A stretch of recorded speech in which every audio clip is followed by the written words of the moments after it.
ஒருத்தர் நம்மளுக்கு தர வேண்டிய காசு தரலன்னு கேட்டால் அவன் கோவப்படுறான், நம்மளும் கோவப்பட்டு அப்படின்னா ஆகும். அவங்களும் நம்மளுக்கு டிஃப்ரெண்ட்டே இல்லை. ஏறாமா நீ அடிக்காமல் விட்ட அப்படின்னா, வாலிக்கும் உனக்கும் வித்தியாசம் தெரியல சுக்ரீவா, அதனால தான் நான் அடிக்காமல் விட்டேன். அதுக்காக நான் உத பண்ணமா? ஆமாம்.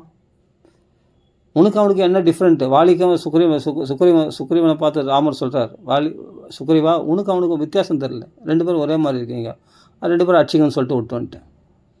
நீ அடிக்கிற, அவனை அடிச்சுன்னுக்கிறேன். அது மாதிரி நம்ம உலகத்தில் ஒருத்தர் அடிச்சிக்கிறேன்னு சொன்னால் அவன் பேசுகிறான்னு நம்மளும் பேசுகிறோம், அவன் அடியும் நம்மளை அடியணும். பகவான் என்ன பண்ணுவான்? கவனம் விட்டு வேடிக்கை பார்ப்பான். நீ ஒரு தனித்துவமாக கஜபுஷ்பின்ற மாலை லக்ஷ்மணர் போட்ட பிறகு தான் இப்போ சண்டை போடும். இந்த சண்டை எப்படியாப்பட்ட சண்டைன்னா வாலியோட மல்யுத்தம் பண்ணுற சண்டை இல்லை இது.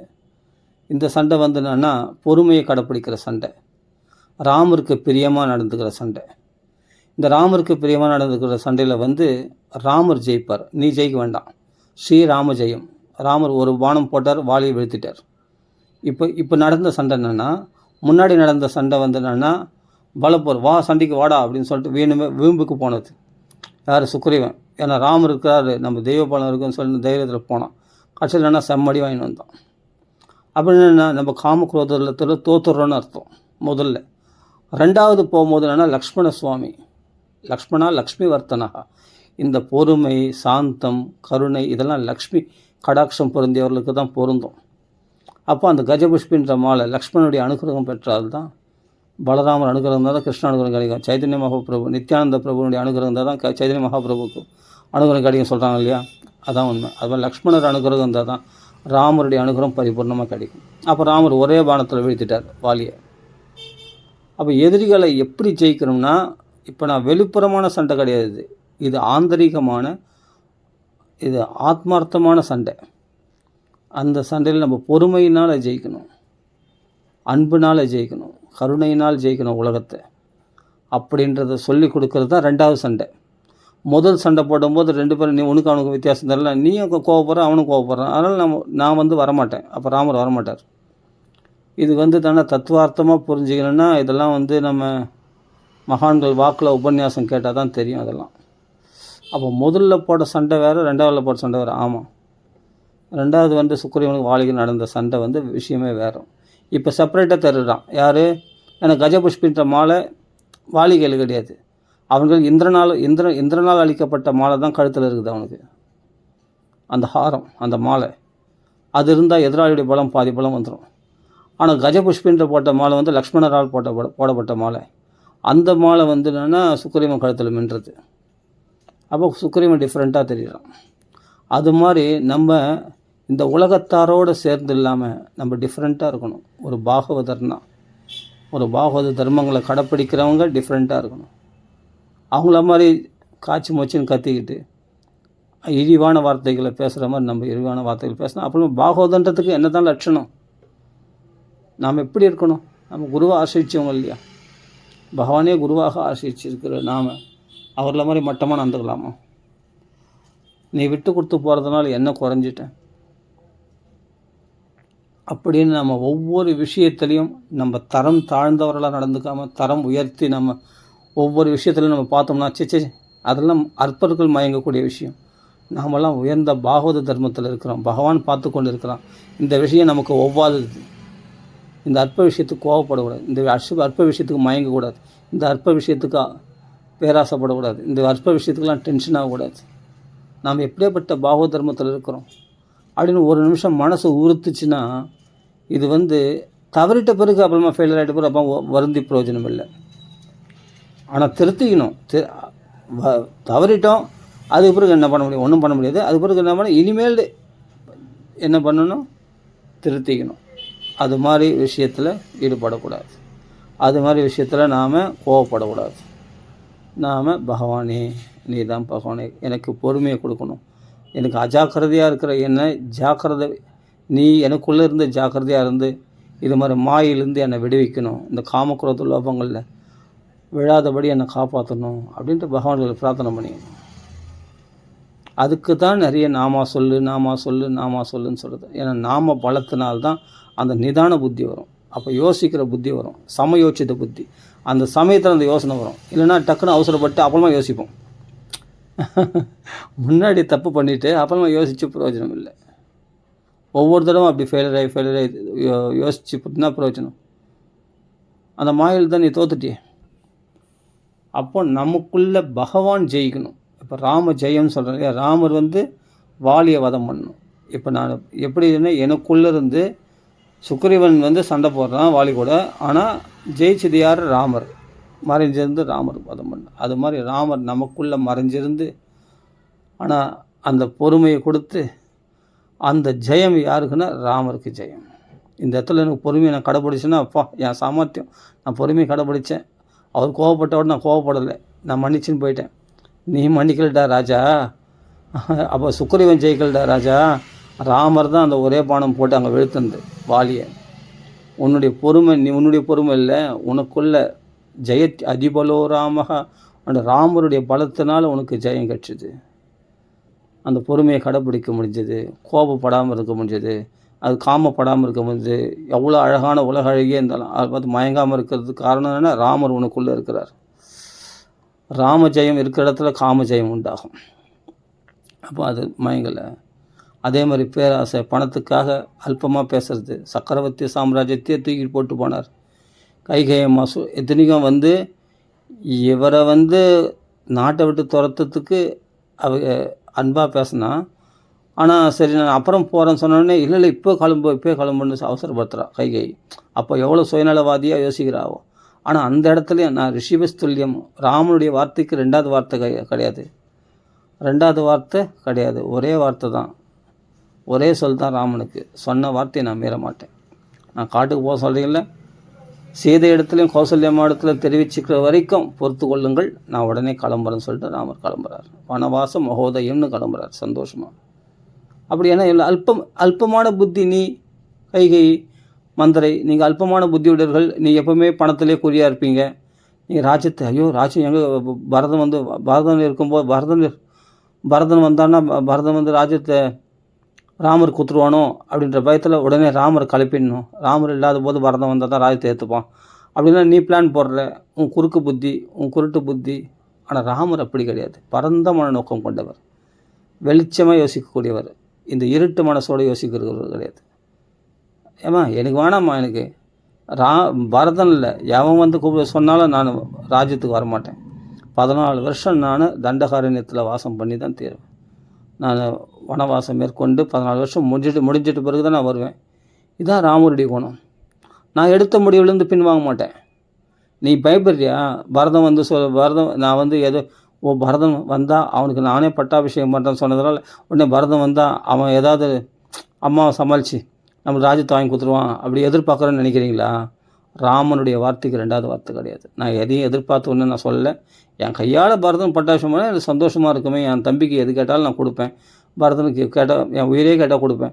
அப்படிங்கும்போது இந்த ராஜ்யத்தை கொடுக்க மாட்டேன்னா அவருடைய மனசு எப்படி இருக்குது பாருங்கள். ராமருக்கு என் உயிரையே கேட்டால் கொடுப்பேன். கல்யாணத்துக்கு முன்னாடி எனக்கு இந்த 4 பெண்களில் எனக்கு சீதை வேணும்னு கேட்டிருந்தாருன்னா பரதனுக்கு செய்தியும் கொடுத்துருப்பாராம் சொல்கிறாருங்க. அப்போது அந்த அளவுக்கு பரதன் மேலே அவ்வளோ அன்பு வச்சுருக்காரு பாருங்கள். எல்லாரிடத்தையும் அன்பு காட்டக்கூடியவர் தான் ராமர். அந்த ராமருடைய குணங்களை நினச்சி பார்க்கும்போது நம்ம குணங்கள்லாம் எங்கே இருக்குது? அப்போ ரிஷிபிஸ்துல்யம் அப்படின்னு பதம் இருக்காங்க. ரிஷிகள் எப்படி ஆத்மஸ்வரூபத்தில் நினச்சி ஆத்மாவில் ரமித்து கொண்டு இந்த தேகத்தில் ரமிக்காமல் இந்த தேக சௌக்கியங்களை அலட்சியப்படுத்திடுறார்களோ அது மாதிரி இருக்கக்கூடியவன் நான் அப்படின்னு ராமர் சொல்கிறார். அப்போ இந்த கட்டங்கள்லாம் படிக்கும்போது நம்ம மனசு அப்படி இல்லை. நம்ம மனசு அல்பமாக யோசிக்குது. சின்ன விஷயத்துலாம் மனசு கவலைப்படுது. சின்ன விஷயத்துக்கு தான் நம்ம பெரிய பிளான் போடுறோம். பெரிய திட்டங்கள்லாம் சின்ன அற்ப விஷயங்கள் அடையிறதுக்கு தான். மனுஷ ஜென்மாவை கரையேற்றிக்கணுன்ற உயர்ந்த நோக்கத்துக்காக நம்ம யோசிக்கிறதே கிடையாது. இந்த அழிவை நோக்கி தான் நம்ம ரொம்ப ஃபாஸ்ட்டாக போகிறோம். நம்ம யோசனைகள்லாம் ரொம்ப ஃபாஸ்ட்டாக விரயமாகுதுன்னா உடனே போய் அந்த பணம் வேணும், இது வேணும், அவசரத்துக்கு நாளைக்கு வேணும், இது அர்ஜென்ட்டுக்காக அந்த காசு வேணும், இது வேணும், எப்படியாவது அடிச்சு பிடிச்சாது அவங்க மனசு புண்பட்டாலும் பரவாயில்ல, அவங்க கலந்து அந்த பணத்தை பறிச்சுடு, ஏன்னா அது உன் பணம், வாங்கிக்கோ, இது பண்ணிக்கோ. ஏன் இப்படி அலையிற? பணத்துக்காக ஏன் இப்படி அலையிற? ராமர் பாருங்க, அம்மா அவர் தியாகம் பண்ணுறாரு சக்கரவர்த்தி சாம்ராஜ்யத்தை, மக்கள் எல்லாம் ராமர் பக்கம் தான் சப்போர்ட் பண்ணுறாங்க. நினச்சா அடுத்த நிமிஷத்தில் அந்த ராஜ்யத்தை கொடுக்க முடியாது, போ உன்னால் என்ன முடியுமோ என்ன பண்ண முடியுமோ பண்ணிக்க அப்படின்னு சொல்லிடலாம், சொல்ல முடியும் ராமரால். ஆனால் தான் தியாகமும் பண்ணிவிட்டு அவள் சொல்லக்கூடிய சொல்லையும் கேட்டுண்டு ராமர் சொல்கிறார், பரதன் வர வரைக்கும் நான் காத்துனில்லை, நான் கிளம்புறேன். பரதனுக்கு நல்லபடியாக பட்டம் கட்டுங்க, நான் கேட்டதாக சொல்லுங்கள், எனக்கு ரொம்ப சந்தோஷம்னே சொல்லுங்கள் பரதனுக்கு அப்படின்னு சொல்லிட்டு கைகை அம்மா பாதத்தை பொல்லாத கைகையின் பாதங்களையும் வணங்கிவிட்டு தசரதரையும் வணங்கிவிட்டு விடையும் கொண்டேன் அப்படின்னு கிளம்பி போகிறார் இல்லையா ராமர். அந்த அந்த மனசு எவ்வளோ எவ்வளோ உயர்ந்த ஸ்டேஜில் இருக்குது பாருங்கள் அவருடைய மனசு. அல்பமாக யோசிக்கல பாருங்கள். முன்ன மாதிரிலாம் நான் குறுக்கு புத்தி குருட்டு யோசனைலாம் கிடையாது. பரந்த மன நோக்கத்தோடு தாராளமாக தியாகம் பண்ணுறேன், எடுத்துக்கோ, எனக்கு வேண்டாம், பரவாயில்லம்மா, எங்கள் அம்மாவுக்கு தான் நான் கொடுக்குறேன், எங்கள் அப்பாவுடைய சத்தியத்தை காப்பாற்ற தான் நான் பண்ணுறேன், தாராளமாக எடுத்துங்க, எனக்கு வேண்டாம், நான் வனவாசத்துக்கு. எனக்கு என்ன ஒரே ஒரு கவலைனா, இந்த மக்களை பிரிஞ்சு நான் எப்படி இருக்குது, இந்த அயோத்தியவாசி மக்கள்லாம் நான் எப்படி சொல்லுவேன் அம்மாக்களை போய் இந்த விஷயத்தை, அவங்களால தாங்க முடியாது, நான் சீதைக்கு போய் எப்படி சொல்லுவேன், அவள் விட்டு 14 வருஷம் பிரிஞ்சிருக்க போகிறேன்னு எப்படி சொல்லுவேன். இதெல்லாம் நினச்சி தான் ஒரு கவலையை தவிர, இந்த ராஜ்யம் சொத்து சுகம் போயிடுதுன்னு கவலை இல்லை, சொத்து சுகம் போகிறத பற்றி கவலை இல்லை. அம்மாவுக்கு எப்படி இது விஷயத்தை தெரிவிப்பேன், அம்மா தாங்கிப்பாளா, அதே மாதிரி சீதை தாங்கிப்பாளா அப்படின்னு தான் இந்த யோசனையில் தான் அவர் போகிறார் ராமர். அது கூட அந்த சமயத்தில் கூட தன் சொத்து சுகங்களை இழக்கிறது முக்கியம், மற்றவங்க மனசு புண்படக்கூடாது. நகரத்து மக்கள்லாம் கேள்விப்பட்டாங்கன்னா எப்படி அவங்க தாங்கிப்பாங்க, இந்த என்னுடைய மக்களாச்சு இந்த அயோத்தியவாசி மக்கள்லாம், இவரெல்லாம் எப்படி தாங்கி, இந்த ஒரு மனநோக்கம்தான். அப்போ யோசித்து பாருங்கள், அப்போ நமக்குள்ள ராமஜெயம், இந்த ராமருடைய குணங்களை படிக்கும்போது அந்த உயர்ந்த மனநோக்கம் யாரிடத்துல இருக்கும்? அவர்கள் தானே மனசை ஜெயித்தவர்கள், மற்றவங்க யாரும் மனசை ஜெயிச்சவங்க கிடையாது. சாதாரணமாகவே சொல்கிறேன், நான் ரிஷி விஸ்துல்யெல்லாம் வேணாம், சாதாரணமாக ராமர் ஒரு மனுஷ பிரகாரம் ஒரு அப்பாவுடைய கட்டளைக்காக ராஜ்யத்தை தியாகம் பண்ணிட்டு போகிறது ஒரு சாதாரண விஷயமாக நமக்கு தோணும். மனுஷ பிரகாரமே பாருங்களேன். இதுவே இந்த நிலையிலே நம்ம சாத்விகத்தன்மை, இந்த முக்குணங்கள்லேயே சாத்விக, நம்ம எங்கே நிர்குணத்தை அடையிறது அது அப்புறப்பட்ட விஷயம் இருக்கணும். நீங்கள் நிர்குணமாக ஆத்மஸ்வரூபத்தில் ரைக்கிறதுலாம் அது அப்புறப்பட்ட விஷயம். ஃபஸ்ட்டு இந்த முக்குணங்கள்லே தமோ குணத்தை விட்டு ரஜோகுணத்துக்கு மேலே எழும்பி, ரஜோகுணத்துலேருந்து சாத்விக குணத்துக்கு மேலே எழும்புறதுக்கே அவ்வளோ யோசிக்கிறோம் நம்ம. இது சுத்த சாத்விகமான தன்மை தான் ராமருடைய குணங்கள். ஆனால் அந்த நிலைக்கு ஏறத்துக்கே நாம் முடியல. நம்ம பலவீனமானது தடுக்கிறது.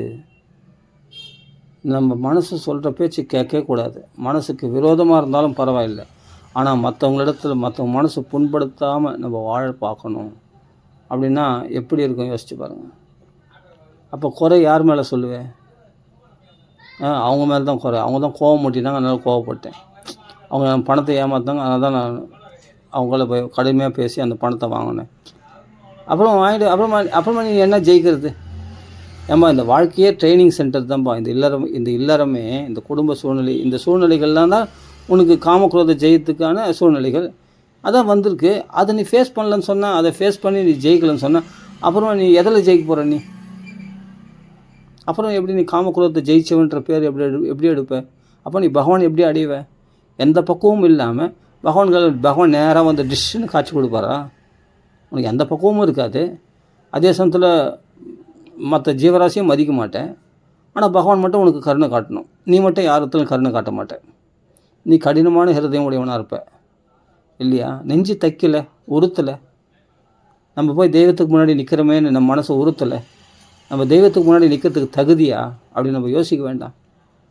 இவ்வளோ கல்மஷத்தை வச்சுன்னு இருக்க, இவ்வளோ குறுகிய மனப்பான்மை கொண்டவனாக இருக்கிற, பணத்தாசை கொண்டவனாக இருக்கிற, அற்ப விஷயத்தெல்லாம் மயங்குற, சின்ன விஷயத்தெல்லாம் கோவப்படுற, டென்ஷன். அப்புறம் பகவானை வரம் கொடு பகவானை காட்சி பகவான் வந்துடுவானா? பகவான் தலைமையில் தூக்கி நம்மளுக்கு பொண்ணும் பொருளும் வைப்பானா? எந்த மூஞ்சை வச்சுன்னு நம்ம போய் பகவான்கள் போய் முன்னாடி நிற்க முடியும்?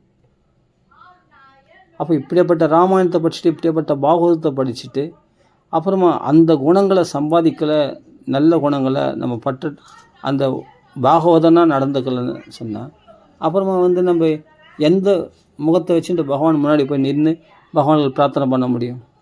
மனசுக்குள்ளே இவ்வளோ கபடு சூது. பிறரிடத்துல பகை பாராட்டுற, பிறர் பார்த்தா உனக்கு பிடிக்கல, அவங்கள பார்த்தா பிடிக்கல, இவங்கள பார்த்தா பிடிக்கல, எல்லா இடத்துல துவேஷம் பாராட்டினா அப்போ பகவான் எனக்கு அனுகிரகம் பண்ணுவான். எப்படி அனுகிரகம் பண்ணுவான்? இது நான் உங்களுக்கு சொல்ல, எனக்கு நானே சொல்லிக்கிறேன். ஆமாங்க, அகத்தாய்வு பயிற்சி பண்ணணும். அகத்தாய்வுனா நமக்குள்ளவே இந்த ஆராய்ச்சி பண்ணணும். நமக்கு எந்த விதத்தில் பகவான் முன்னாடி நிற்கிறதுக்கு தகுதி இருக்குது? ராமா ராமா ராமா ராமா நாமத்தை சொல்லலாம். நாமத்தை சொல்லி ஏமாத்த இல்லாமல் நாம சொன்னால் பகவான் சந்தோஷம் அடைவான். சரிப்பா, நாம சொன்னால் சந்தோஷம் அடைவான். அப்போ நம்ம என்ன வேணால் பண்ணலாம், நான் தப்பு வேணால் பண்ணலாம், நம்ம எந்த குறுகிய மனப்பான்மையோடு வேணால் பகவான்களை போகலாம், பகவான் ஏற்றுப்பான். அப்போ பகவானை ஏமாத்துறோம் நம்ம. அப்படி தானே அர்த்தமாகிடுது. கொஞ்சமாவது அந்த வருத்தப்பட வேணாமா? நான் தகுதியே இல்லாதவன் கிருஷ்ணா, ராமா, என்னை போய் நான் ஒரு பொருட்டாக நினச்சி என் நாட்களே ராமனை வர வச்சியே, நான் எப்போ தான் இந்த மாயிலிருந்து நான் விடுதலை அடைவேன்? உன்னை சரணம் அடைகின்றேன் ராமா. அங்கங்கே கோபத்தினாலேயோ காமத்தினாலேயோ நான் தவறிறேனே, பணப்பேராசையினால் லோபம் அடைகிறேனே, நான் எப்படி தான் இந்த மாயிலிருந்து நான் வெளியே வர்றதுன்னு ஒரு நிமிஷமாவது நம்ம உருகி பகவான் பிரார்த்தனை பண்ணிப்போம்மா. பிரார்த்தனை பண்ணி தான் கதையே மாறி இருக்குமே. இன்றைக்கி நீ பியூர் டிவோட்டியாக மாறி இருப்பியே. அப்படி பிரார்த்தனை பண்ணுன்ற எண்ணமும் வரல. ஏதோ மந்தாக மந்த மதையா மந்த பாக்கியா, ஏதோ மந்தமாக சோம்பேத்தனமாக ஏதோ நானும் கோண கோவிந்தான்னு சொல்கிறேன்னா அவள் தான் அதில் போயினுக்கிறேன். கும்பலோட கோவிந்தா. அதை திருத்திக்கணும், அதை சரியாக பக்தி பண்ணணும், நம்ம மனசை பக்குவப்படுத்தணும். அந்த ஒரு ஆக்டிவேட்டாக நம்ம சுறுசுறுப்பான பக்தி பண்ணுறதுக்கு முயற்சி பண்ணுறதே இல்லை. அப்போ பகவானுடைய மனசு எங்கே இருக்குது, நம்ம மனசு எங்கே இருக்குது? அந்த உயர்ந்த நிலைக்கு என்றைக்கு தான் வரப்போகிறோம்? இன்னும் எவ்வளோ காலம் தான் விரயமாக்க போகிறோம்? என்னைக்காவது ஒரு நாள் வந்து தானே ஆகணும். வரலன்னா ஜென்மா வியர்த்தமாக போயிடுமே, ஜென்மா வேஸ்ட்டாக போயிடுமே. துண்டு தூங்கிட்டு அப்போ ஒரு நாள் செத்து போகிறோன்னு சொன்னால் அது மிருகங்களும் தான் செய்யுது, பறவைகளுக்கு தான் செய்யுது, மரங்களுக்கு தான் செய்யுது. அதுவும் வேறு மூலமாக சாப்பிடுது, அது பாடுக்கு மரங்கள்லாம் வாழுது. ஒரு நாள் அது பட்டு போயிடுது. மிருகங்களும் அப்படி தான் சாப்பிடுது, தூங்குது, செத்து போயிடுது ஒரு நாள். அதே தான் மனுஷன் செய்கிறான்னு. அப்போ மனுஷனாக பிறவி எடுத்ததுக்கு என்ன தான் அதோட வித்தியாசம்? மனுஷனாக பிறந்து என்ன தான் வசதி? மனுஷ பிறவிக்கு என்ன தான் உயர்ந்த லாபம் சொல்லும் பார்க்கலாம். ஜென்மா காரியத்தை வேண்டாமா? அப்போ நாம் மனசு உறுத்தணும். ஒவ்வொரு செயல்களிலும் நம்ம செய்யும்போது இது சரிதானா, நம்ம குறுகிய மன நோக்கத்தோடு பண்ணுறோமா, இல்லை பரந்த மன நோக்கத்தோடு பண்ணுறோமா, இதனால் உலகத்துக்கு நன்மையா, இல்லை நம்ம சுயநலத்துக்கு நம்ம குடும்பத்துக்கு மட்டும் நன்மையா, நம்ம புல இன்பங்களுக்கு மட்டும் நன்மையா அப்படின்னு யோசித்து பார்த்தோம்னா நம்ம அவுட். நிறைய விஷயங்கள் நம்ம விஷயம் சுயநலமாக தான் இருக்கும். பரந்த மன நோக்கத்தோடு பண்ணுற அளவுக்கு நான் பெரிய மகாத்மா இல்லைன்னு அப்படி இல்லைன்னா முடியாது, பகவான்கள் வர முடியாது, மோட்சமே அடைய முடியாது. பரந்த மன நோக்கத்துக்கு வரணும். இப்போ பகவான் ராமான்னு சொன்னால் அது எல்லா இடத்துலையும் போய் பரவுது, எல்லா ஜீவராசிகளுக்கும் போய் சேருது அந்த ராமான்ற நாமம். நீ ஒரு தடவை ராமான்னு சொல்லிட்டா கூட அது எல்லா ஜீவராசிகளையும் உன்னை அறியாமலே நீ திருப்திப்படுத்துகிற. அது எத்தனையோ அன்னதானம், எத்தனையோ பல தான தர்மங்கள் பண்ணது சமானம்னு சொல்லுவாங்க ராமநாமம் சொன்னான். அவ்வளோ புண்ணியமாக ராமநாமம். அப்போ ராமநாமம் சொல்லும்போது நம்ம எல்லாரையும் சந்தோஷப்படுத்துகிறோம் நம்ம அறியாமலே. அப்போ ராம ராம ராம ராமன்னு சொல்லிகிட்டே வா. அப்போ தான் உண்மையாக ஆத்மார்த்தமாக சொல்கிறதுன்னா நம்ம எல்லா இடத்துலையும் அன்பு காட்டணும். எந்த பற்றற்ற அந்த உயர்ந்த மனநோக்கத்தை கொண்டவனாக வாழ வேண்டும். பொறுமையில் தான் எல்லாரையும் உலகத்தை ஜெயிக்கணும். கோபத்தினால ஒரு கடுகளவு கூட உன்னால் ஜெயத்தை சம்பாதிக்க முடியாது, தோல்வி மட்டும்தான் காண முடியும்.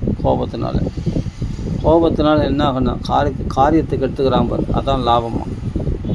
சேங்காலிபுரம் அனந்தராம் தீட்சிதர் சொல்லுவார், கோபத்தினால என்ன லாபம் ஒரு மனுஷனுக்குன்னா அவன் காரியத்துக்கு எடுத்துக்கிறான் பாரு, கோபத்தினால அதான் லாபம், வேறு எந்த லாபம் கிடையாது. கோபத்தினால் முதல் தான் பாதிக்கப்படுறான், அது பிறகு தான் யார் மேலே கோபப்படுறியோ அவங்க பாதிக்கப்படுறாங்க. அது ரெண்டாவது. ஃபஸ்ட்டு கோபத்தினால உனக்குள்ளே கோபம் உண்டாயிடுச்சுனாவே எரிச்சல் உண்டாச்சுன்னா முதல் பாதிப்பு உனக்கு தான். அப்புறம் நீ மற்றவங்களையும் பாதிக்க செய்கிற, அந்த பாவத்தையும் சம்பாதிக்கிற, மற்றவங்க மனசை காயப்படுத்தி நீயும் காயப்படுற, மற்றவங்களையும் காயப்படுத்தி அந்த பாவத்தையும் சம்பாதிக்கிற. அப்போது கோபம், எரிச்சல், பொறாமை தோல்வியை தாங்க முடியாத மனப்பான்மை, அவமானத்தை பொறுத்துக்க முடியாது. இதெல்லாம் வந்து என்னென்னா நம்மளை தான் பயங்கரமாக பாதிக்கும். இந்த மானம், அவமானம், சீதோஷ்ண சகோதரம், இந்த இரட்டைகள்லாம் வந்து குப்பை. ஆனால் அந்த நிலைக்கு உயரணுன்னா அந்த நிலைக்கு அது ரொம்ப பெரிய நிலைப்பா, அது வராதுப்பா. ஏன் அது பெரிய நிலைன்னு நினைக்கிறேன்? பகவான் ராமன் இருக்கான், ராமநாமம் இருக்குது, அது நம்மளுக்கு ஜெயத்தை கொடுக்கும். நம்ம முயற்சியாவது பண்ணலாமே. தோல்வி நம்ம அடிக்கடி, அதாவது இது ட்ரைனிங் சென்டர் மாதிரி இந்த இல்லறம். முதல்ல இந்த கோவப்பட்டால் விட்டுரு, அடுத்த நிமிஷம் மறுபடியும் கோவப்படாது. அப்படி முயற்சியாவது பண்ணலாம் இல்லையா? இது ட்ரைனிங் சென்டர் தானே. இது விழுந்தால் கூட எழுந்துக்கலாம். மொத்தமாக சன்னியாசம் வாங்கிட்டு நீ தப்புன்னா தான் அது பெரிய தண்டனை. நீ இல்லறத்துலேருந்து நல்ல ட்ரைனிங் பண்ணுறது தான் இந்த சூழ்நிலைகள்லாம் பகவான் உண்டாக்குறான். உனக்கு டென்ஷன் வர மாதிரி பண்ணுறான், பண கஷ்டத்தை உண்டாக்குறான், மன கஷ்டத்தை உண்டாக்குறான். யாரை உறவினர்கள் மூலமாகவே இல்லை எதிராளிகள் மூலமாக நமக்கு துரோகங்களை, பணத்தை வாங்கின்னு ஏமாத்துறான், தரமாட்டேன்னு அப்படி துரோகங்களை உண்டாக்குறான். எல்லாமே நடக்கும். இதுதான் சம்சாரம். வாழ்க்கைனா அப்படி தான் இருக்கும். இதில் நீ எப்படி நடந்து போகிற? பகவானுக்கு பிரியமாக நடந்துக்கணும் இதில், அவ்வளோதான். இதுதான் சூழ்நிலைகள். இதுதான் உனக்கு வந்து டெஸ்ட்டு, எக்ஸாமு. இந்த எக்ஸாமத்தில் நீ பாஸ் பண்ணணும். அப்போது மிட்டம் டெஸ்ட்டு போனால் அப்போ குவார்டர்லி எக்ஸாம் கூட மறுபடியும் மிட்டம் டெஸ்ட்லாம் வைப்பாங்க. 2-3 மிட்டம் டெஸ்ட் வைப்பாங்க. அப்போ ஆஃப் இயர்லி எக்ஸாமு, அப்புறமா ஆனுவல் எக்ஸாம். அந்த ஆனுவல் எக்ஸாமில் தான் உனக்கு பாஸ் ஆஃப் ஃபெயிலான்றது. அப்போ நடுவில் மிட்டம் டெஸ்ட்லாம் இருக்கு இல்லையா, இதில் கொஞ்சம் கொஞ்சமாக அது மாதிரி தடிக்க விழுந்தெல்லாம் எழலாம். அப்படி மிட்டம் டெஸ்ட்டு அன்றைக்கி டெஸ்ட் வைப்பாங்க. சில விஷயத்துலாம் ரொம்ப இந்த ப்ளஸ் டூலாம் படிக்கும்போது கவர்மெண்ட் எக்ஸாம்லாம் வரும்போது 10th ப்ளஸ் டூலாம் வரும்போது பார்த்தா நிறைய தினமும் எனக்கு எக்ஸாம் வைப்பாங்க. எனக்கு பேப்பர் பார்த்தா அடிக்கடி வைப்பாங்க. சிலபஸ் ஒரு சிலபஸ் எடுத்தால் உடனே அதுக்கு 2-3 டெஸ்ட் வைப்பாங்க. மறுபடியும் இன்னொரு சிலபஸ் எடுத்தாங்கன்னா அது மாதிரி எல்லாமே ஸ்கூலில் சயின்ஸு, ஹிஸ்ட்ரி. நாங்கள் இருக்கும்போதெல்லாம் சயின்ஸ், ஹிஸ்ட்ரி அப்படி இருந்தது. இப்போலாம் என்ன சோஷியல் சயின்ஸுன்றாங்க. இந்த ஹிஸ்ட்ரி, ஜியாகிரஃபிலாம் சேர்த்து எங்களுக்கு ஹிஸ்ட்ரி, ஜியாகிரஃபி, சயின்ஸு, மேக்ஸு இந்த 5 சப்ஜெக்ட் தான். Tamil, English, science, maths, history, geography, அவ்வளோதான். ப்ளஸ் 1 படிக்கும்போது லாஜிக்கு, அக்கௌண்ட்ஸ் காமர்ஸ்லாம் இருந்தது எக்ஸ்ட்ரா. அந்த ப்ளஸ் 1 ப்ளஸ் 2லாம் வந்து அக்கௌண்ட்ஸ் காமர்ஸ் இருந்தது, லாஜிக்லாம் இருந்தது. அப்புறம் ஸ்டாட்டிஸ்டிக்ஸ் இருந்தது காலேஜ் படிக்கும்போது. பிஏல மேக்ரோ எக்கனாமிக்ஸு, மைக்ரோ எக்கனாமிக்ஸ்லாம் இருந்தது. ஏதோ படித்து ஏதோ பாஸ் பண்ணியாச்சு பார்டர் மார்க்கில். சொல்கிறேன், அது மாதிரி எக்ஸாம்ஸ் எல்லாம் இருக்குது இல்லையா, நிறைய எக்ஸாம்ஸ் எல்லாம். அதெல்லாம் கஷ்டப்பட்டு ஹரியர் வச்சு தான் பாஸ் பண்ணேன். ஏதோ 3வது வருஷம் பாஸ் பண்ணியாச்சு பிஏ. அதனால் எதுக்கு சொல்லணுன்னா, அப்படிலாம் வைக்கிறாங்களே எதுக்கு இந்த எக்ஸாம்? அது மாதிரி தான் வாழ்க்கையிலையும் காமம், குரோதம், லோபம், மோகம், மதம், ஆச்சரியம், இந்த ஒவ்வொரு விஷயத்துலையும் நம்ம ட்ரைனிங் மாதிரி பண்ணலாமே. ஒவ்வொரு விஷயம் வரும்போது பலவீனம் அடையுதில்ல அந்த மனசை சரி இந்த இடத்துல வந்து நம்ம கோவப்படுறோம், ஆமாம் அதிர்ச்சி உண்டாகிறோம், பொறுத்து கொண்டு போவோம். இது யாருக்கும் வெளியே சொல்லிக்க வேண்டிய அவசியமே இல்லை. நான் வந்து இது ஒரு ட்ரைனிங்காக வச்சுருக்கேன். நீங்கள் கோவப்படுறோன்னா நான் கோவப்பட மாட்டேன். ஆமாம், நீங்கள் டென்ஷன் ஏற்றக்கூட நான் டென்ஷன் ஆக மாட்டேன் அப்படின்லாம் நீங்கள் சொன்னீங்கன்னு வச்சுக்க, அப்போ இன்னும் பயங்கரமாக டென்ஷன் ஏற்றுவாங்க வீட்டில். அதெல்லாம் வெளியே சொல்லக்கூடிய விஷயம் இல்லை, ஆந்தரிகமாக பயிற்சி பண்ண வேண்டிய விஷயம் இது. நம்ம ஆந்தரிகமாக நமக்குள்ளே பயிற்சி பண்ணி பார்த்தோம்னா நிச்சயமாக ஒரு நாள் வெற்றி. அடிக்கடி பகவானை நிறைய பிரார்த்தனை பண்ணிக்கணும். பகவானுடைய அருளால் தான் வெற்றி அடைய முடியுமே தவிர நம்ம சக்தினால் முடியாது.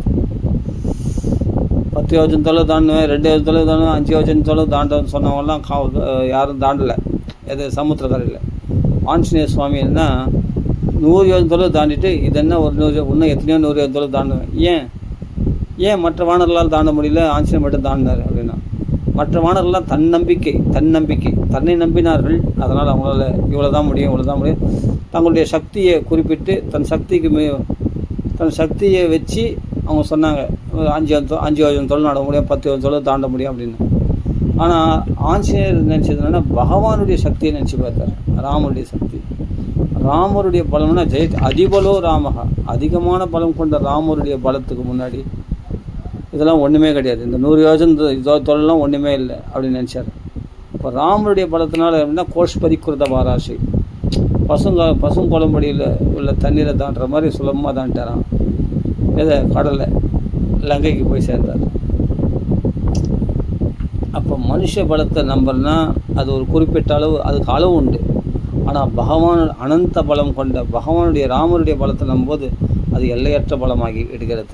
அப்போ மலையை தூக்க முடியும், கடலை தாண்ட முடியும், லங்கையை தீக்கரையாக்க முடியும், 80 அரசில் வதம் பண்ண முடியும், சீதையை கண்டு பேச முடியும், ராவணன் கண்ணிலே வரல விட்டு ஆட்ட முடியும், அப்படியேப்பட்ட எல்லாரையும் ஜெயிக்க முடியும், அப்படிப்பட்ட அசவாயுசுனா ஜெய் ஸ்ரீராமன் அப்படின்னு கட்சிக்க முடியும். அப்போ எல்லாருக்கும் இவர் பிராணதானம் பண்ண முடியும், உயிர் வழிக்க முடியும். யார்? வானர்களுக்கெல்லாம். அவ்வளோ வீர சூர ஆஞ்சநேய சுவாமிக்கு ஜெய், வீர தீர சூர ஆஞ்சநேய சுவாமிக்கு ஜெய், மாருதிக்கு ஜெய் அப்படின்னு சொல்கிறோம் இல்லையா? அப்போது அப்படியேப்பட்ட மகா பராக்கிரமசாலி அதனால் திகழ்கிறார் ஆஞ்சநேய சுவாமி. ராம பலத்தினால், தன் பலத்தினால் இல்லை, நாம பலத்தினால். அதனால் ஸ்ரீ ராம ஜெயம். என்னுடைய ஜெயம் இல்லை, ராமருடைய ஜெயம். பகவானுக்கு தான் ஜெயம் போடணுமா. இப்போ நான் ஏதோ சொல்ல வந்தேன், இப்போ எங்கேயோ அப்படியே போயிடுச்சு. அது சம்மந்தமான விஷயந்தான். இருந்தாலும் நமக்குள்ளே இது மாதிரி தவறுகள், நம்ம இந்த குறுகிய மனப்பான்மை, அல்பமாக சிந்திக்கிறது, இது மாதிரி விஷயங்கள் இதெல்லாம் நம்ம கொஞ்சமாவது வெளியே வர முயற்சி பண்ணணும். அப்போ தான் பாகவதம் படித்ததுக்கே அர்த்தம், ராமாயணம் கேட்டதுக்கே அர்த்தம், நாம சங்கீர்த்தனம் பண்ணுறதுக்கு அர்த்தம். பகவத்கீதைலாம் படித்து பாருங்கள், நம்ம எங்கேயோ கொண்டு போயிடும் நம்ம மனசை. அவ்வளோ ஹை லெவலில் நித்வந்த்வா நித்திய சத்வஸ்து நிர்யோகக்ஷேம ஆத்மா. உன் யோகக்ஷேமத்தை பற்றி கவலையே படாத விட்றா. அது எப்படி விட்றது? நாளைக்கு எனக்கு யோகக்ஷேமம் ஓணுமே, எனக்கு பணம் வேணுமே, கையில் காசு. ஆமாம், கையில் காசு இருந்தால் இல்லை, கை ஒஞ்சி போன மாதிரி ஆகிடுமே. கையில் காசு நடமாட்டம் இருந்தால் தான் நான் ஏதாவது செலவு பட்டுன்னு எடுத்து செலவு பண்ணி முடியும், எல்லாம் பண்ணி முடியும். ஹாஸ்பிட்டலுக்கு பணம் வேணுமே, இது வேணுமே, அவசரத்துக்கு தேவை வேணுமே, தேவைக்கு சாப்பாட்டுக்கு பணம் வேணுமே. அதை பற்றி கவலைப்படாதான். ஐயோ, அது கவலைப்படாமலாம் இருக்க முடியாது. என் குடும்பம் நான் சந்தில் நிற்க சொல்கிறியா? சந்தில் நிற்கணுமா என் குடும்பம்? அதெல்லாம் முடியாது. நான் போய் சம்பாதிக்கணும், ஃபஸ்ட்டு எங்கேயாவது கடன் கூட வாங்கியாவது செய்யலாம். போச்சு, அவுட். அப்போ இவ்வளோ பகவத்கீதை படிப்பேன், கேட்பேன், கடலாம் பிடிக்க மாட்டேன். அது கடை பிடிக்கிறதுலாம் என்னால் முடியாது. என் அவசரம் எனக்கு தான், என் கஷ்டம் எனக்கு தான் தெரியும். அப்போது பணத்துக்காக எந்த உறவுகளையும் துறப்பேன், எந்த உறவுகளையும் அவமதிப்பேன், நல்லா ஃப்ரெண்ட்ஷிப்பையும் கெடுத்துப்பேன். ஏன்னா என் பணமாச்சு, என் பணத்தை வாங்கினா குத்தணும். நான் கட் அண்ட் ரைட்டாக இருப்பேன். அவங்களாம் அன்பாக பழக்கத்தில் நல்லா சும்மா. பணத்துக்காக நான் எப்படி வேணால் என் மனசை மாற்றிப்பேன். நான் அல்பமாக மாறிடுவேன் உடனே பணத்துக்காக. யாரையும் தூக்கி அடிச்சு பேசுவேன், பெரியவங்க சின்னவங்க பார்க்க மாட்டேன். ஏன்னா என் பணம் இல்லை அது, என் பணம். ஆமாம் அப்படின்னு சொல்கிறாங்க இல்லையா சில பேர்லாம். கடன் கொடுத்துட்டு அவனுக்கு தரலன்னு சொன்னால் அவன் மேலே செம்ம கோவப்படுறான். பெரியவங்க சின்னவங்க மரியாதை இல்லை, அவன் பேசலாம். பார்த்துருக்கீங்களா? இந்த வட்டிக்கு கொடுத்துட்டாங்கன்னா அவங்க வசூல் பண்ணும்போது பேசுகிற பேச்சே வேறு மாதிரி இருக்கும். தரக்குறைவாக பேசுவான். அவன் வட்டி இத்தனைக்கும் அசல் பணம் இல்லை, வட்டி பணம் சரியாக கொடுக்கலனாவே அந்த வட்டிக்கு வர்றவன் தரக்குறைவாக பேசுவான், மட்டமாக பேசுவான். அது வருமா? அது ஏன்னா அப்படி பேசினா தான் அவன் காசு கொடுப்பானான். அவன் ஜென்மம் குன்னி போயிடும். அப்படியே அந்த கடன் வாங்கினவனுடைய ஜென்மம் குன்னி போயிடும். அப்படியே எல்லாரும் எதுக்கும் அவமானப்படுத்துவான். 10 பேர் முன்னாடி அவமானப்படுத்துவான். அவமானப்படுத்தி கேட்காத சிந்த கேள்வி கேட்பான். சிந்த கேள்வி கேட்பான். அவன் மனைவியெல்லாம் தப்பாக பேசுவான். வேறு மாதிரி. அதான் சொன்னாங்க, நாங்கள் கண்ணுக்கு பார்க்குறேன். ஐயோ இப்படி கேள்வி கேட்டு அவங்க ஜென்மம் குன்னி எதுக்கு இப்படி? அப்படி ஒரு பணமா அந்த பணத்து மேலே? அதுவும் வட்டி காட்டில் ஒரு மாதம் தவறி போச்சு.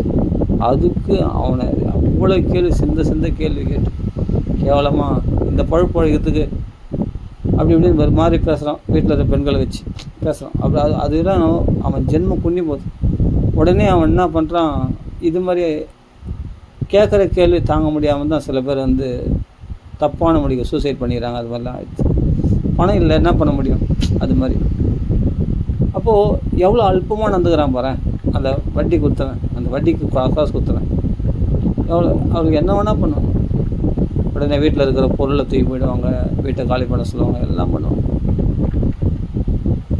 அப்போ அந்த இடத்துல மிருகமாக மாறிடுறான்றது அவனுக்கே உணரலை. அவன் அசுரனாக மாறிடுறான், மிருகமாக மாறிடுறான் அப்படின்றது அவன் உணரலை. அந்த இடத்துல அவன் மனுஷனாகவே இல்லை, வேறு மாதிரி இருக்கான். எந்த கர்ண கடூரமான வார்த்தைகளையும் பேசுறதுக்கு தயங்கிறதில்ல.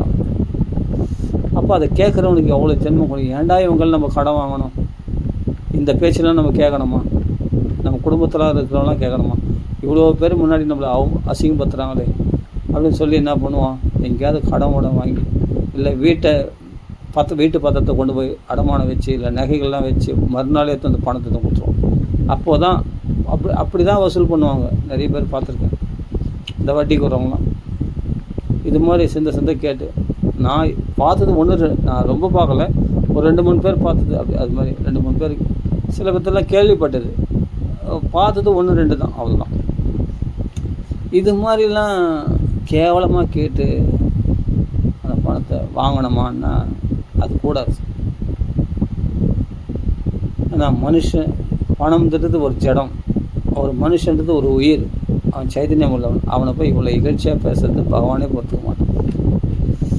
அதனால் பணம் என்ன, பணம் சம்பாதிச்சுன்னா பணம் எப்படியாவது சம்பாதிச்சிக்கலாம், பணம் இன்றைக்கெல்லாம் நாளைக்கு சம்பாதிச்சிக்கலாம். ஆனால் மனுஷன்கள்லேருந்து வாயிலேருந்து வரக்கூடிய வார்த்தையை சொல்லு போட்டால் அதை அள்ள முடியுமா? நெல் போட்டால் அள்ளிடலாம், சொல்லு போட்டால் அள்ள முடியுமா? அப்போது எவ்வளோ அல்பமாக நடந்துக்கிறாங்க பாருங்க அந்த இடத்துல அப்படின்னு நினைக்கும் போது ரொம்ப, ஏன்னா அப்படி கேட்டால் தான் காசு கொடுப்பாங்க அப்படின்னு சொல்கிறாங்க. கேட்டால் ஏன்பா இப்படி பேசுகிற அப்படின்னா, அப்படி கேட்டால் தான் அவன் காசு கொடுப்பான், காசு கொடுத்துருவான். ஆனால் அந்த பாவத்தை எப்படி சுமக்க போகிற, அது எப்படி கழிக்க போகிற, அவன் மனசை புண்படுத்திட்டே காயப்படுத்திட்டே அந்த பாவத்தை நீ எப்படி ஜீர்ணிக்க போகிற, அந்த பாவத்துக்கான தண்டனை உனக்கு எப்படி இருக்கும் தெரியுமா? அதெல்லாம் வேண்டாம், சொல்லக்கூடாது. சொல்கிறேன் அது மாதிரி. அந்த அல்ப பணத்துக்காகவா இப்படி பேசுறது? ஒரு நல்ல உறவுகளை முறிச்சிக்கிறது அந்த அல்பமான பண விஷயத்துக்காகவா? இன்னொன்று விட்டு கொடுத்து போ, இருட்டம்பா, லட்சக்கணக்கில் இருட்டேன், கோடி கணக்கில் இருட்டம்பா.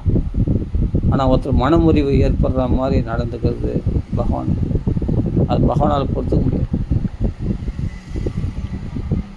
அப்போது மனசில் உயர்ந்த நிலைக்கு கொண்டு வரணும் அப்படின்னா இந்த வெளிப்புறமாக இருக்கிற ஜட விஷயங்களில் உள்ள பட்டுதலை விடணும். அதான் ஒரே வழி. அப்போ எதுக்கு தான் பாகவதம் படிக்கிறது, அப்போ எதுக்கு தான் ராமாயணம் படிக்கிறது, எதுக்கு தான் நாமா சொல்கிறது, எதுக்கு தான் மகான்களுடைய உபன்யாசங்களை கேட்குறது? ஸ்ரீ அண்ணா வாக்கில் உபன்யாசங்கள், பிரம்மஸ்ரீ சுந்தரமா சுவாமி வாக்கில் உபன்யாசங்கள், அவ்வளோ பெரிய மகாத்மாக்கள் வாக்கெல்லாம் உபன்யாசம் கேட்டு, சேங்காலிபுரம் அனந்தராம் தீட்சிதர் வாக்கெல்லாம் உபன்யாசம் கேட்டு ஆஹா ஓஹோன்றோம், எல்லாம் கை தட்டுறோம், அருமையாக ஹரிஹரி ஹரிஹரின்னு கத்துறோம், எல்லாம் சந்தோஷப்படுறோம், ஆடம்பரம் எல்லாம் பண்ணுறோம். ஆனால் அது கேட்கறதோடு அவ்வளோதானா, இல்லை வீட்டில் நம்ம கடைப்பிடிப்போமா, அதை செயல்படுத்துமா, நடைமுறைப்படுத்துவோமா? அங்கே வரணும். நீ அங்கே ஆஹா ஓஹோ ஆஹா அருமையாக கதை சொல்கிறார், சூப்பராக கதை சொல்கிறார், ஃபஸ்ட் கிளாஸ், ஆஹா புத்தக கீதையெல்லாம் அருமையாக இருக்குது, பிக்ஷு கீதையெல்லாம் அருமையாக இருக்குது. ஆனால் அதை சொல்கிறத ஒன்று கடைப்பிடிச்சா போதுமே.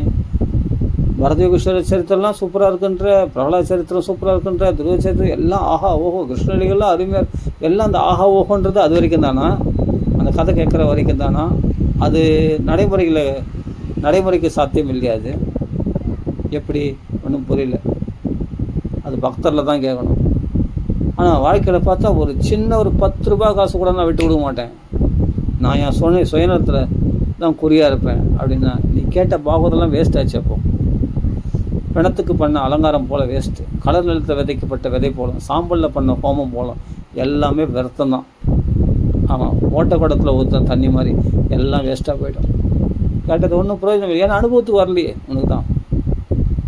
அப்போ இவ்வளோ பாகவத ராமாயணம் கேட்டதுலாம் வேஸ்ட்டு தானே. இப்போ கேட்கும்போது ஆஹா ஓஹோன்றோம், ஆனால் நடைமுறைக்கு சாத்தியமாக இல்லையே. நான் சொல்கிறது சில பேருக்கு மனசு குத்துற மாதிரி இருக்கும், ஆனால் உண்மையை இதை நான் உங்களுக்கு இல்லை, எனக்கு நானே சொல்லிக்கிறேன். எனக்கு நானே உங்களுக்கு சொல்கிறது இது. இப்போ நான் எனக்கு நானே சொல்கிறது இது நான் கேட்குற உங்களுக்கும் பிரயோஜனப்படும் இல்லையா? இப்போ உங்களுக்கு நீங்களே கேட்டுப்பீங்க இல்லையா?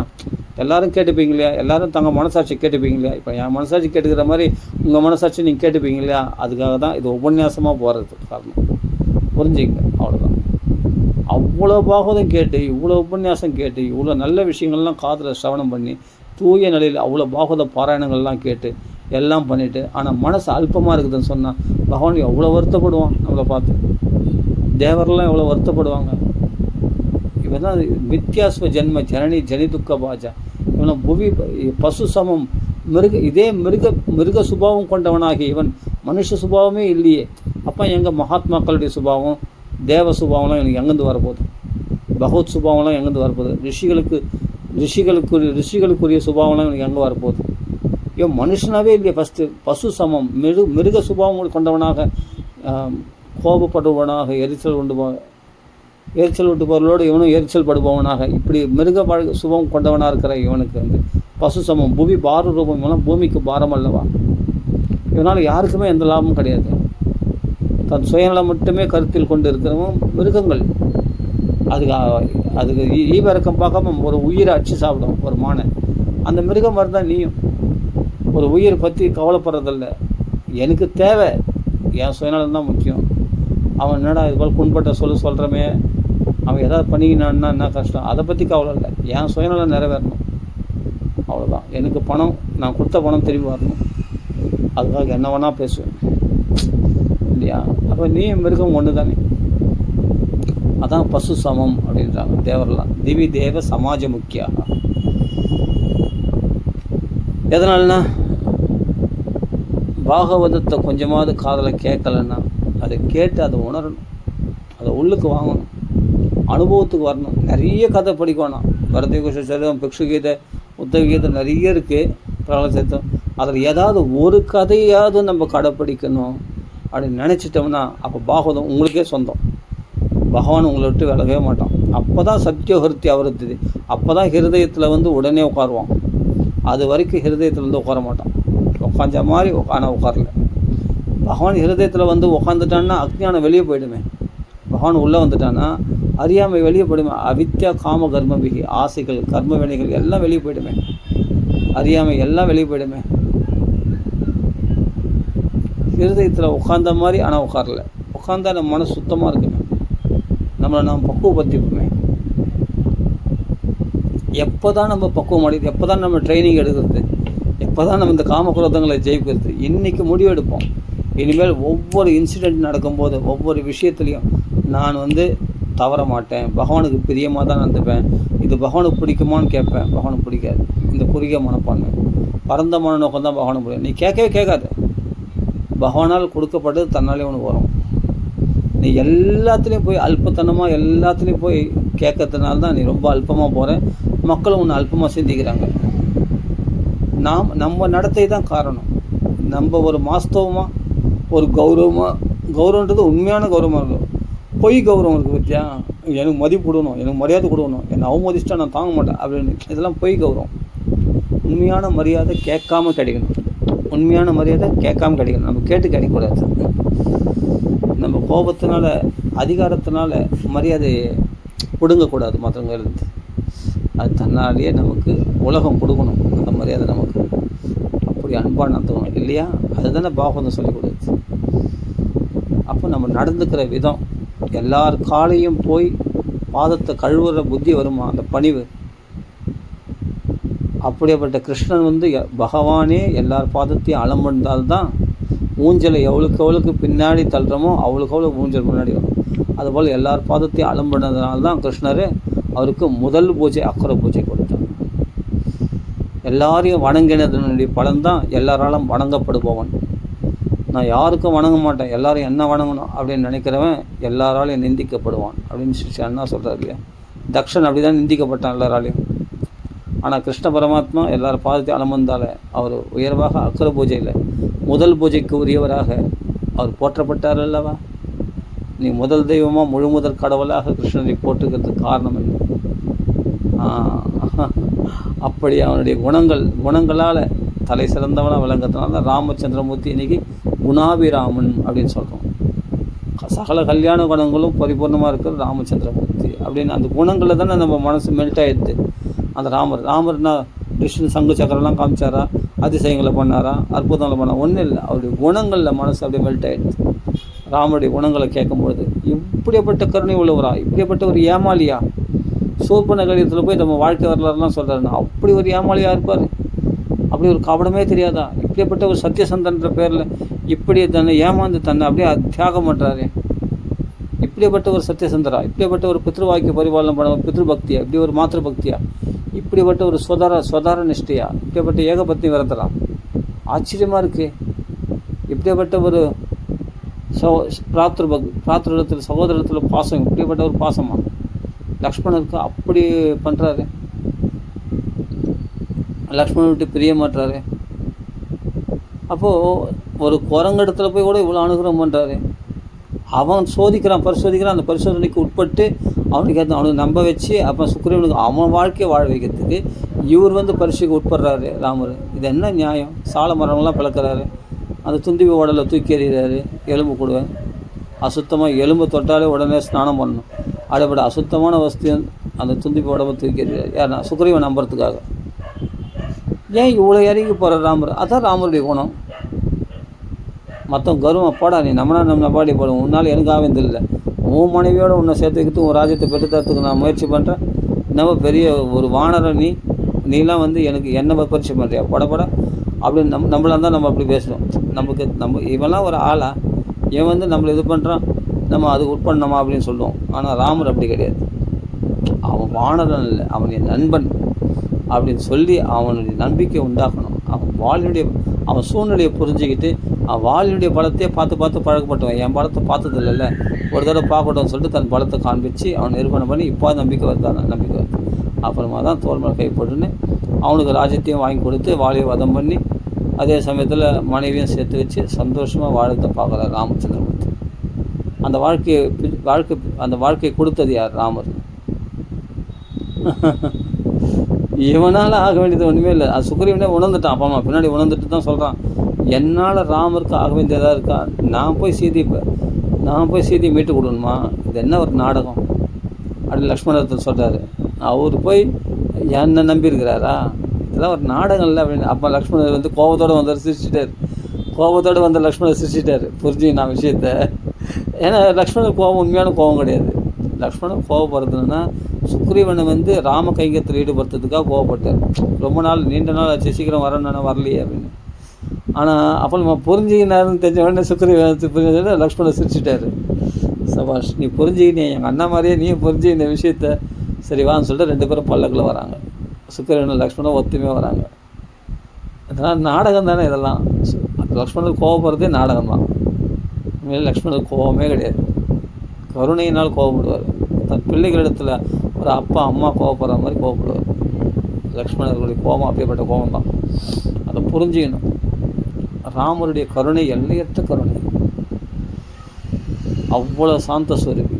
அதோ வாசம் சாந்தி சாந்தேஹே அப்படின்னு சொல்கிறார் இல்லையா, அது மாதிரி சாந்தி ஸ்வரூபம் ராமச்சந்திரமூர்த்தி. நம்மளுக்கு குருவாக இருப்பார், பகவானாக இருப்பார், நம்ம இஷ்ட தெய்வமாக இருப்பார், நமக்கு அப்பா அம்மாவாக இருப்பாங்க சீதாராமன். அப்படிப்பட்ட ராமச்சரித்திரம். அப்போது நம்ம அந்த உன்னத ஸ்திதிக்கு என்றைக்கு தான் நம்ம மனசை உயர்த்த போகிறோம் அப்படின்னு நினச்சி பார்க்கும்போது, சுக்கிரீவனுக்கு இவ்வளோ இறங்கி போகணுமா ராமர் அப்படின்னா, ஆமாம் இறங்கி போகணும்.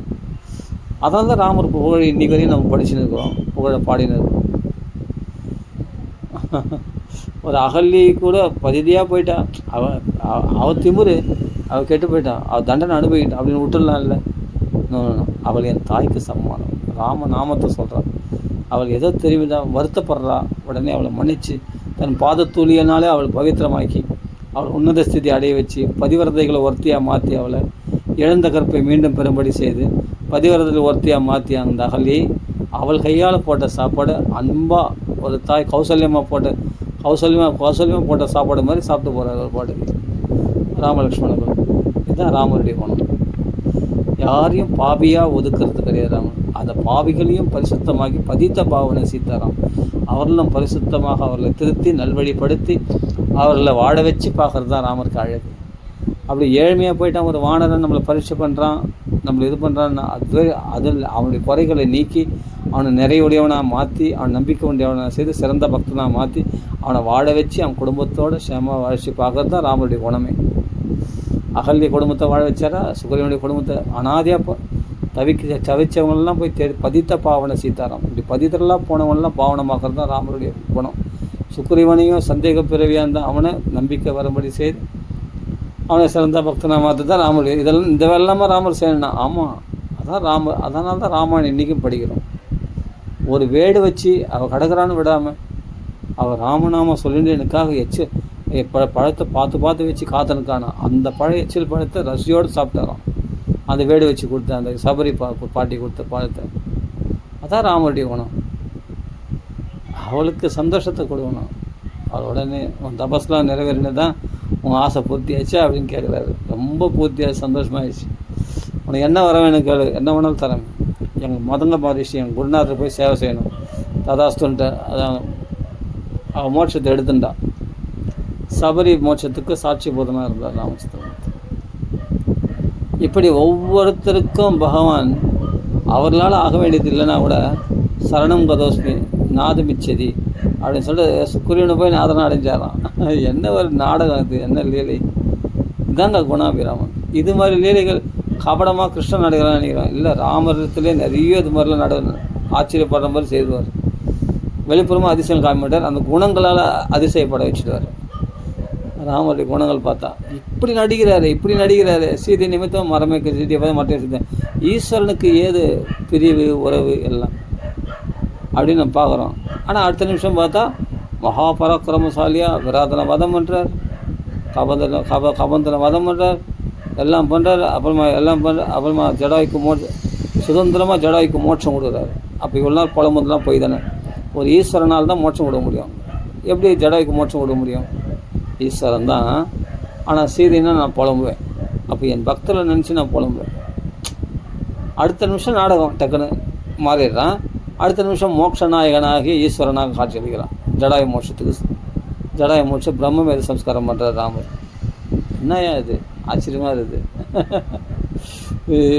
அதான் ராமர். அப்படி புலம்புனவர். அவன் மொத்தம் அக்னி பிரவேசம் போதும்போது நான் உனக்காக நான் சண்டை போடல, உன்னை தேடி ஒன்றும் வரல, பறக்கிறது ராவணாதி ராஷ்டில் வதம் வரதுக்காக வந்திருந்தால் உன்னை ஏற்றுக்கணுன்ற நோக்கம் எனக்கு கிடையாது அப்படின்னு சீதையை திரஸ்காரம் பண்ணி பேசினார். அந்த சீதைக்காக மரமே சீதைக்கான மட்டும் எப்படி புலம்பிருக்கிறாரு. இப்படி நாடகம் நடிக்கிறாரு. எப்போ என்ன செய்கிறாருன்னு ராமர் பகவானை புரிஞ்சிக்கவே முடியாது. ஏன்னா தன் பெருமையை குறைச்சாது சீதனுடைய பெருமை உலகத்துக்கு பறைசாற்ற வேண்டும் என்று 3 லோகமும் பார்த்து கொண்டிருக்கும்போது அக்னி பிரவேசமாக வாடாமலராக வெளியே வரார். அந்த அக்னி பகவானே குழந்த மாதிரி ஐஷ்ணு வந்து ராமா நான் கட்டளை எடுக்கிறேன் அப்படின்றார். அவ்வளோ கோவம் அக்னி பகவானுக்கே. அவரே எரிச்சலாக இருக்கிறாரு அக்னி பகவான். அது எப்படி செய்தி தள்ளி விடலாம் நீ? இல்லை, நீ என்னுடைய கட்டளை நீ ஏற்றுக்கணும் அப்படின்ட்டு. ஏன்னா இப்போ மனுஷனாக இருக்கார் ராமர். அதனால் அக்னி பகவான் இப்போ சொல்லலாம். அதனால் வேணுமனே சொல்கிறார், நீ ஏற்றுக்கணும். அவ்வளோ கோவம் அக்னி பகவானுக்கு. என்னம்மா சீதை நீ அக்னி பிரவேசம் பண்ணணும்? அது எனக்கு தெரியும், மகாபதிவர்த்தனே நெருப்பில் போனால் எரிஞ்சிடுவான்னு தெரிஞ்சால் நான் அனுப்புவேண்ணா, பண்ண மாட்டேன். அகல்லிக்கு அக்னி பரிசு பண்ணலையே, சீதைக்கு தான் அக்னி பரிசு பண்ணேன். அகல்லி என் பாதத்துளியால் பாவனமாக்கிடுவேன். ஏன்னா அதுக்கு அவள் தகுதி கிடையாது. அப்போ இதே போயிட்டான். அவளையும் பரிசுத்தமாக்கணும்.